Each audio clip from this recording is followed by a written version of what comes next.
Blog Talk Radio.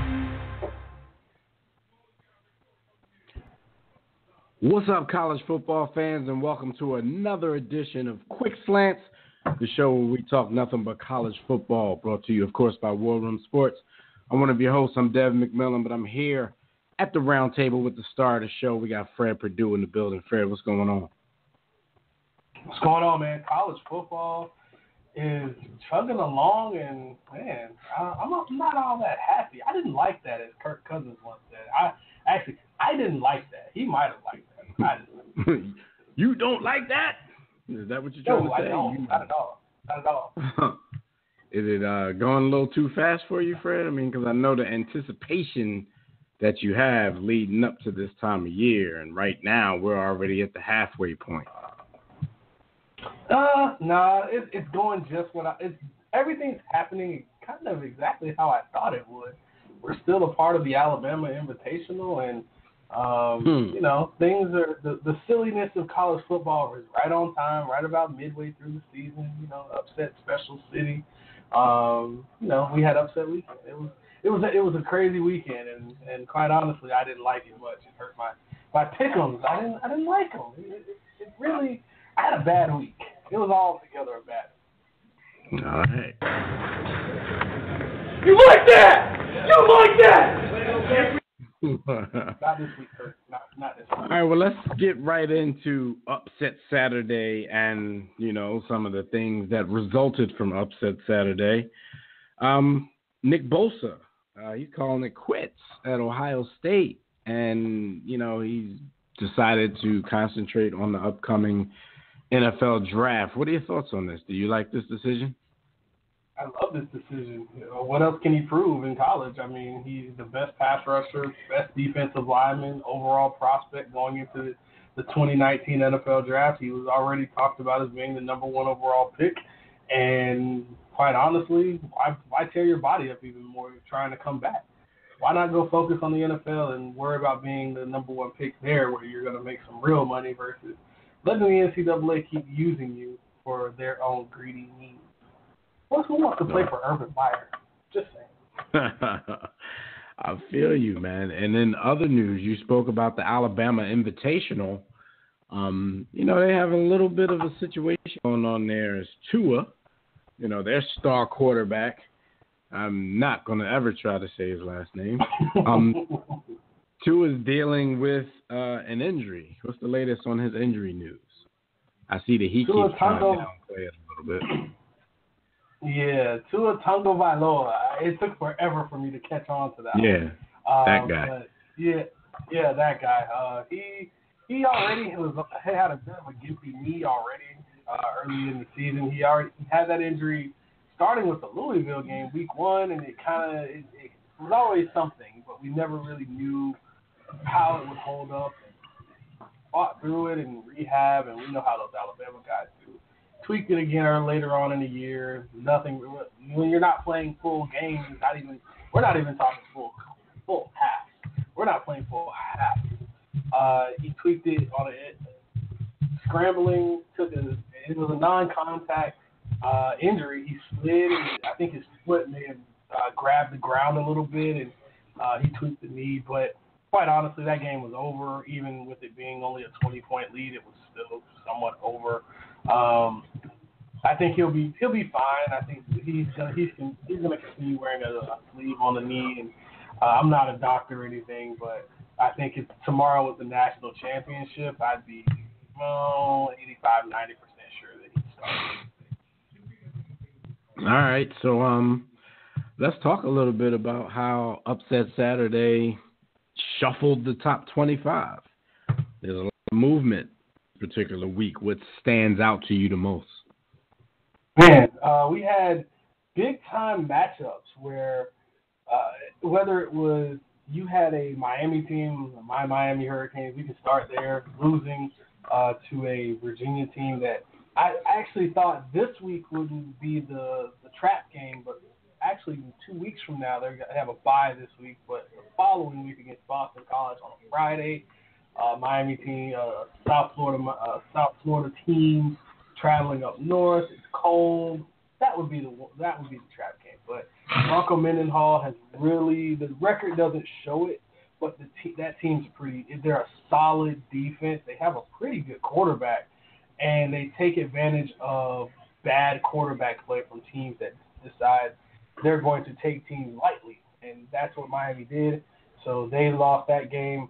Also, big shakeup. You have Oregon upsetting Washington late.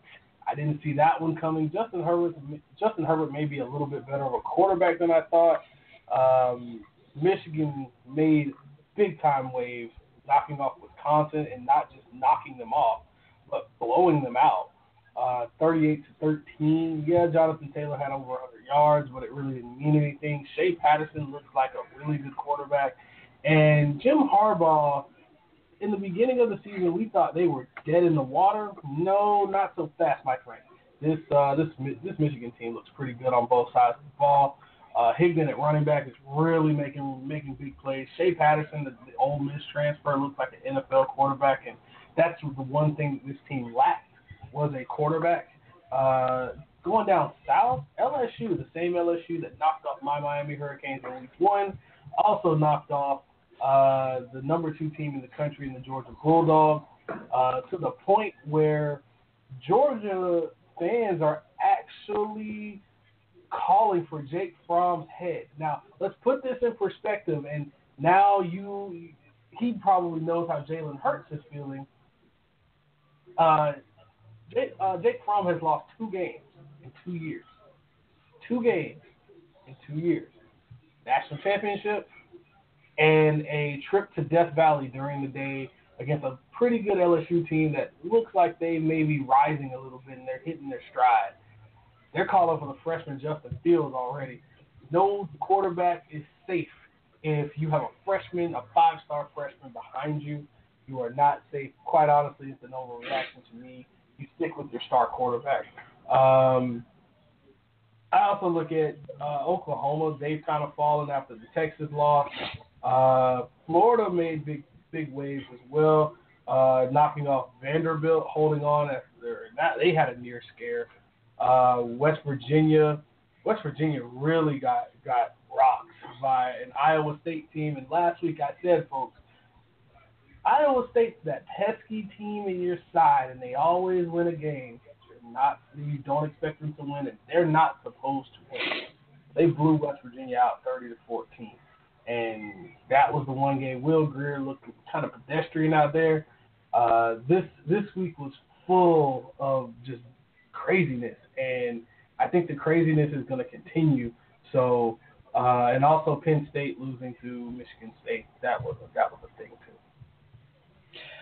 Yeah, Penn State. I don't know what to say, man. They dropped some contests that they should win, but can't put it on anybody but themselves. All right, look, let's talk some Heismanomics for a few minutes now. You know, we got a list of names at this halfway mark in the season that includes players like Tua, Kyler Murray, Travis Etienne, and a few more. Just, fill us in on what you're thinking as far as the Heisman Trophy is concerned at the midway point. For me, this award really is a 2-man race right now. Will Greer really hurt his chances. Actually, I won't disrespect Kyler Murray. This is a 3-man race. With all respect to Travis Etienne, who is a rising star, maybe next year is his year, but he's going to get invited to the party. And anytime you get invited to the Heisman Trophy ceremony, you're always mentioned.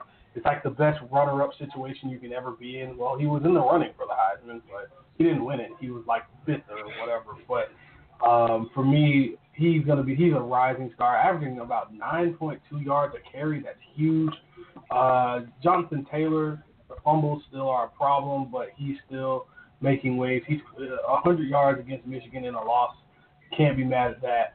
But this whole thing comes down to Tua Tagovailoa, Dwayne Haskins, who's just slinging it around. He's a big, strong quarterback. Ohio State hasn't seen a passer like this in a long time. And Kyler Murray, he's the whole Oklahoma offense. I mean, he's scampering out there for 100+. He's the only reason Texas had a bit of a scare against Oklahoma at the end. He's worth every bit of that $5 million that the Oakland Athletics are going to be paying him. He's a hell of an athlete. I thought he wasn't as great of a runner, and I didn't think he'd be as fast as he was. But I saw him turn the corner a couple times, and I'm saying he's not gonna get there. He got there and some. Watch out, because Kyler Murray is not only he's not Russell Wilson or anything. He's not going to the NFL. Although I wouldn't mind seeing if he could play in the NFL. He's going to baseball. He's being a smart person. He'll play baseball for a long time. Playing in the outfield, he'll be a really good player.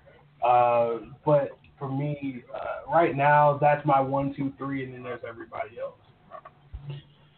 All right, so let's go right to your mid-season awards.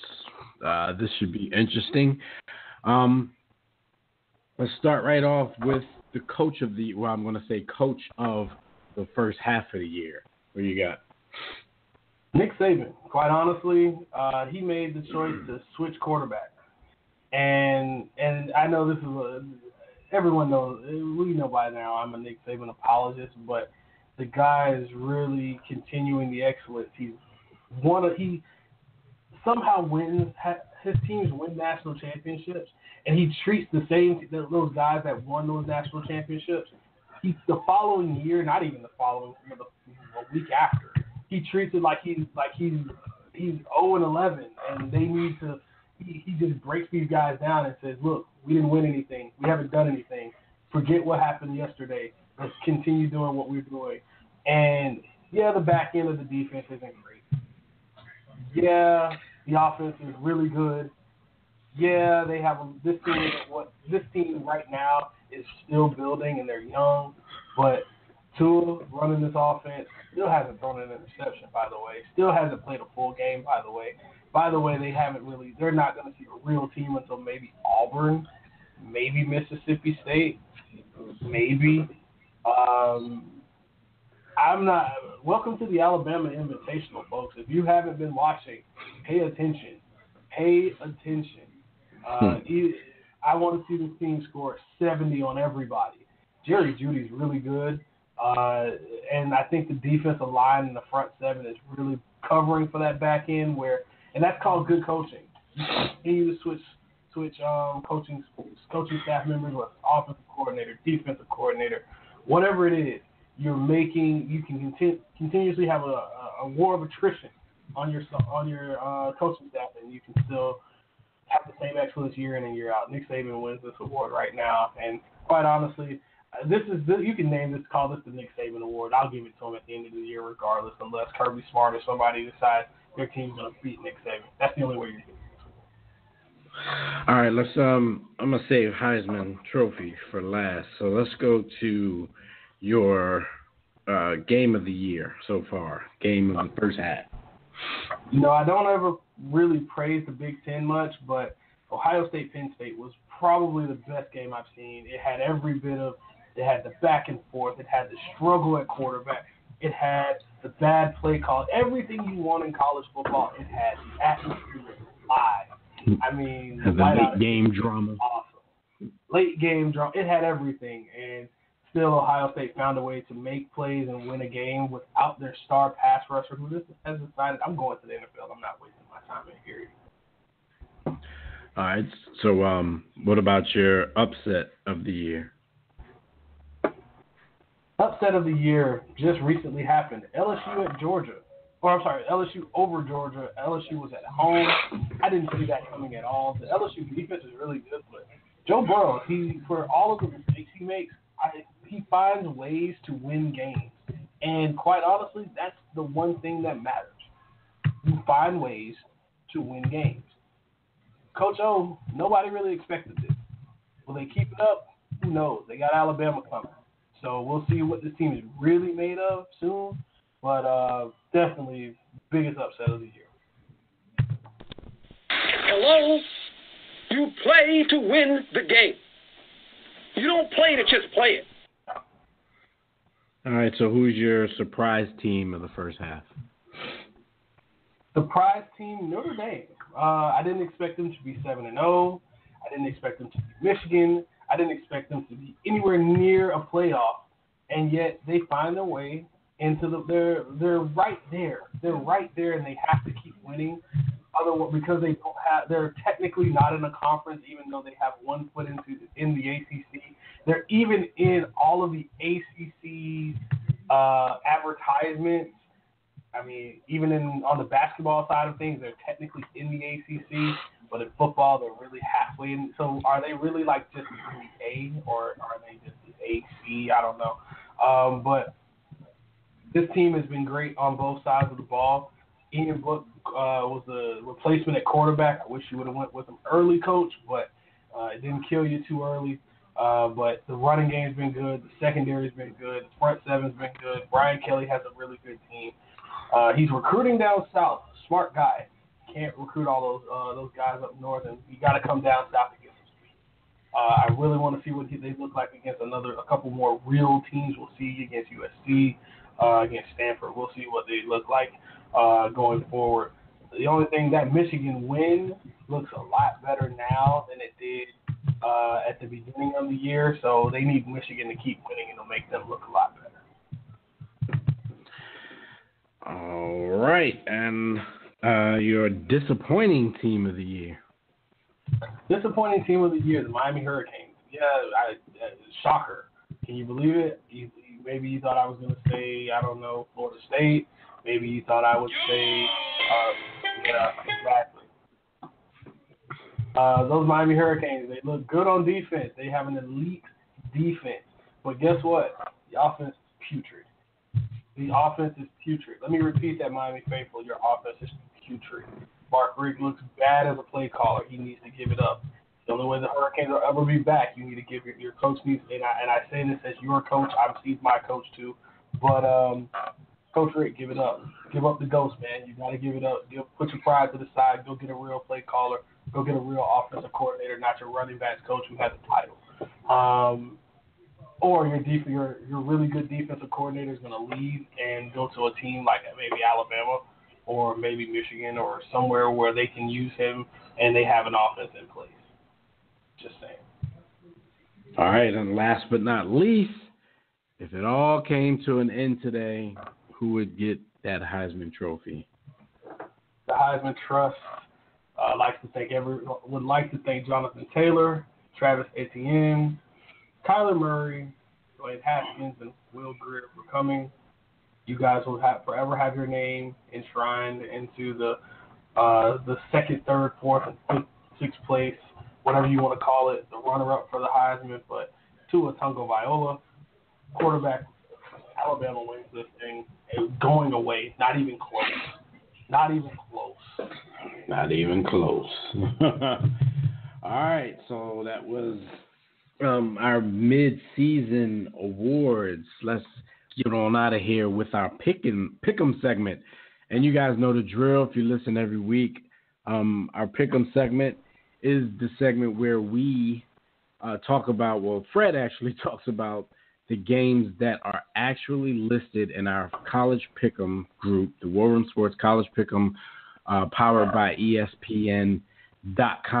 So no, he's not going to give out answers because he is competing against you guys in this, but he will give you some game. He will drop some jewels about each game, and we're going to speed through this Pick'em today, and we're going to start off with the Oklahoma Sooners at number 9, going to visit the TCU Horned Frogs.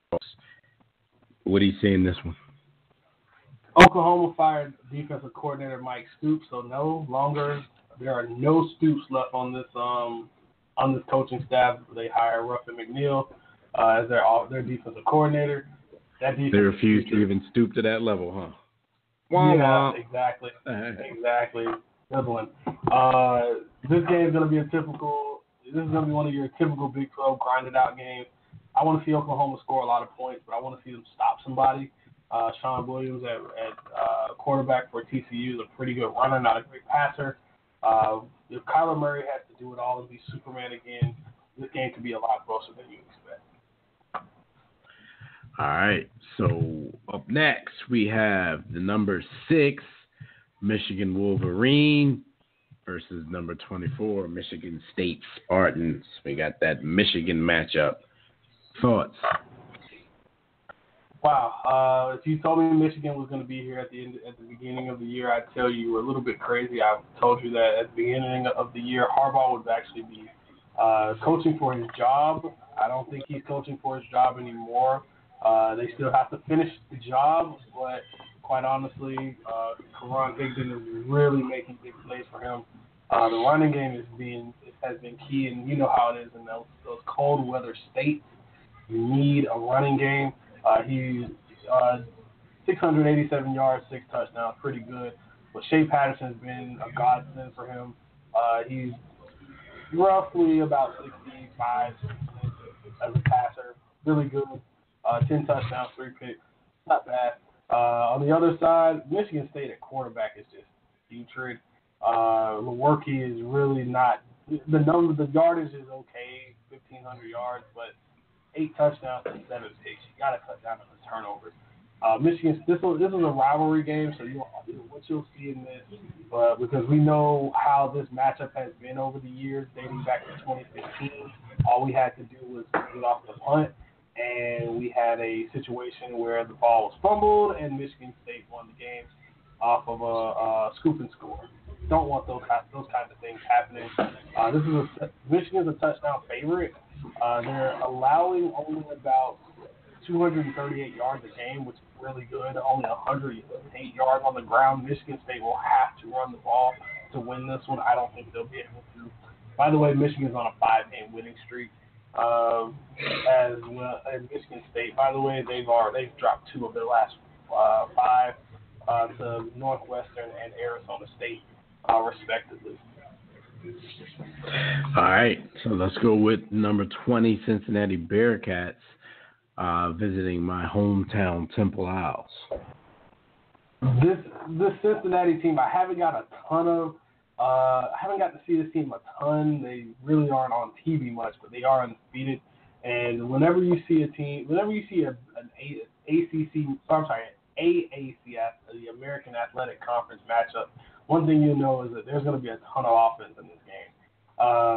For me, when I look at this game, I look at can Cincinnati control the ball? Can their defense is pretty good, only averaging about 270 yards allowed, but their offense is really explosive. They're averaging about 255 yards on the ground, so Temple's really going to be in trouble if this team can run the football. Temple also dropped a big game to Boston College. They would have won that one. That would have helped them out a little bit. They also beat a Maryland team at the time that was a pretty good team back in August. Back in September. But that's a long time from now. What I expect is Luke Fickell, the former Ohio State defensive coordinator, to put the clamps on this team and go on to 7-0. I'm not calling the game, but Luke Fickell's a pretty good defensive coordinator. All right, and we got Penn State, who's falling all the way to 18, versus Indiana. This Indiana team is a pretty pesky team. They gave Ohio State fits throughout the first part of the first half of their game. Trace McSorley has to play Superman in this one. If he can do that, more power to him. But the running game, you can tell Saquon Barkley's no longer there. They don't have the explosive plays anymore. They have to be beat you 5-10 yards at a time and make extended drives. He's still one of the most exciting players in the country, and if he played on a better team, he'd be up for a Heisman Trophy too. Wow. All right, so let's go number 16, North Carolina State, versus number 3, Clemson Tigers. Will the Clemson defensive line get after Ryan Finley, who I think is probably the best quarterback prospect in this draft class? This game will probably determine the ACC Atlantic, seeing as Florida State's already been knocked off and hasn't really done much. Louisville's already lost to Florida State, so they're kind of out of it. Do you really trust Syracuse? Syracuse had a chance to beat Clemson and really make things a little interesting, but this is probably the division championship This Clemson team, quarterback change. Trevor Lawrence he should be healthy after the neck strain concussion situation. I expect Travis Etienne to make some big runs in this game and bail this team out a little bit. But the NC State passing game is what I'm going to really be paying attention to. Can Clemson's defensive line get after them and make Ryan Finley a little jumpy? Or will he be able to just have a little bit of extra time and be able to slice them? All right. Let's go Colorado versus number 15, Washington. Colorado dropped one to USC. That's not a problem. I expected at some point they would lose the game, and I actually picked USC to win that game. At some point, you still are Colorado, and you're not good enough to beat a USC team that still has better athletes. But now you're facing a Washington team that's a little pissed off after losing a game that they probably shouldn't have lost.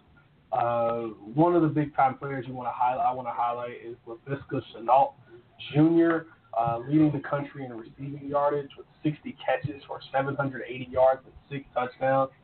He's 6'2", he's 220, and he is a complete beast. Please go watch this if you get a chance to watch this game. You might be watching your next superstar in the NFL growing in front of your eyes, but this game is going to be all about Jake Browning and the Washington offense. They're going to get after these guys. Really want to see what Steven Montez does for the junior quarterback for Colorado. He's only thrown 3 picks this season, but he has almost 1,600 yards. Want to see how he gets after this defense. Washington's defensive line is what strength of their team. They lost a lot in the secondary over the last couple of seasons. So let's see how that works out. Auburn was early in the season was able to exploit them. Oregon was able to exploit that secondary as well. They're giving up right now. They're giving up almost 180 yards in the air, but they are an explosive team, so you might see a bit of a shootout. All right, let's go to Mississippi State at number 22 versus number 5 LSU. This is the traditional trap game. You beat a really good Georgia team, and now you are 6-1. You are number 5 in the country. You're home against a division rival in Mississippi State with a pretty good defense and with Jeffrey Simmons and company. But quite honestly, I haven't been a fan of this team, and I've kind of bailed out on this team early. This LSU team can run the football. They have a really good defense. They have really good corners. They play a lot of man-to-man. They stop the run really well. Devin White really is the leader of that defense with Greedy Williams on the back end at corner. Those two guys are a good tandem. So I'm looking forward to seeing what this LSU team does. And by the way, I'm going to call this one. LSU wins this one. I don't bet against LSU at night in Death Valley. It's really hard to play them. So go Tigers. All right, we got another top 25 matchup. We got number 12 Oregon going to face the number 25 Washington State Cougars. Want to see what Mike Leach has for this team. This Mike Leach-led air raid offense is always explosive. Oregon team, they score points in bunches. Justin Herbert can throw the football. Washington State is at home. When you got to go up to the Apple Cup, the Apple State, that's one of the things you have to watch out for. Oregon, what jerseys are we wearing? That's all I care about. All right, we got North Texas versus UAB. North Texas has a really, really good offense. Quarterback looks like Russell Wilson a little bit. UAB, on the other hand, they're a rebuilding program, but they're right now 5-1, leading their division in the west of the western side of the CUSA. Only loss this team has suffered was to Coastal Carolina way back when.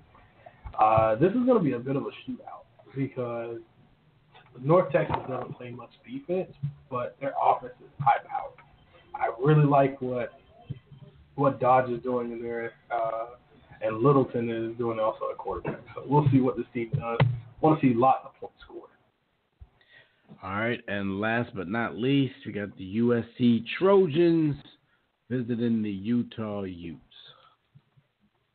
Utah gave Arizona everything they wanted and some. This Utah team is scary good. Zach Moss is a really good running back. USC better watch out. This USC always finds a way to lose this game on the road. This USC team isn't great, but what I want to see from USC is how does JT Daniels continue to grow. Him and Amon-Ra St. Brown, who, by the way, brother of Equinemius St. Brown, who made a hell of a catch on Monday Night Football. Maybe he can channel some of his brother's, some of the energy his brother put out there. All right, there you have it, folks. That is our picks. I'm sorry, that is our college pick'em segment. Look, man, Fred, before we get out of here, you want to leave the people with anything before we go? It's the mid-season point, folks. Enjoy it while it's here. College football we're really rolling now, and it seems like it takes forever to get here, but it goes so quickly. By the way, Mark Rick, go fire yourself. Me and you aren't friends right now. And let everybody know how to get in touch with you on Saturdays when it's game time. I don't know, you might not be available this Saturday, but you can just give it to them. Yeah, I might not be available for much college football. Just to pull the curtain back, I'm tying the knot on Saturday, so not much college football. But I'll make sure I check. I might check Twitter later on at some point. So you gotta keep me updated. All right, and congrats to my partner here. Early congrats. But guys, you know the deal. This has been another episode of Quick Slants. If you want to look at everything we're doing, including archive episodes of Quick Slants, go to warroomsports.com. You can also check it out on the War Room Sports YouTube page.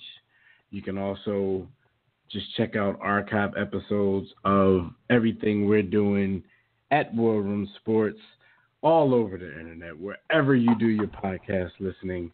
Look, like we always tell you guys, don't accept mediocrity. Be steadfast in the war against ignorance. And we'll see you chumps on top. Peace.